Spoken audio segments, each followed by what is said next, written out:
Hi friends, આજનો મારો topic છે ધર્મ. આ ટૉપિક મારો બહુ ફેવરેટ ટૉપિક છે. હવે આપણે બહુ જ નવા સરસ શૂઝ બાય કરીએ અને આપણે શૂઝ બાય કરતી વખતે શું વિચારીએ છીએ કે રસ્તા પરના બધા જ કાંટાઓ હટી જાય કે કાંકરાઓ મને ન વાગે.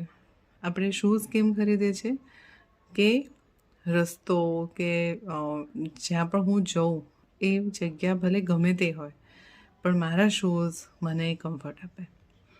સિમિલરલી આપણે ગાડીની વાત કરીએ તો સારામાં સારી ગાડી કેમ ખરીદીએ છીએ કે રસ્તાઓ ભલે ગમે તેવા હોય, રસ્તાઓમાં ગમે તેટલા ખાડા હોય કે કેટલા પણ પથ્થરો કે ઓબ્સ્ટેકલ્સ હોય, બટ એ ખાડાઓનો અનુભવ મને ન થાય કેમ કે મારી પાસે સારામાં સારી ગાડી છે. સિમિલરલી આપણે એસી ને બધું એટલું યુઝ કરીએ છીએ કે વાતાવરણ બદલાઈ જાય એવું તો આપણે એક્સપેક્ટ નથી કરતા, પણ એ વાતાવરણમાં હું મારા રૂમનું ટેમ્પરેચર મારા કંટ્રોલમાં રાખી શકું.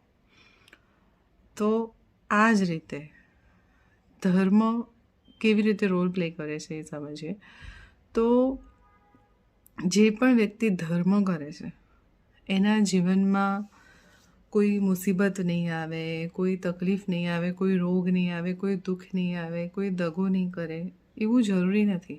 એ બધું જ એઝ ઇટ ઇઝ રહેશે, બટ સ્ટીલ એ બધી જ પરિસ્થિતિમાં એના મનને સ્થિર કરી શકશે જો એણે જીવનમાં ધર્મને અપનાવ્યો છે તો ધર્મ એ પરિસ્થિતિઓને બદલતું નથી, પણ ધર્મ એ પરિસ્થિતિને સ્વીકારવા માટે આપણા મનને બદલે છે.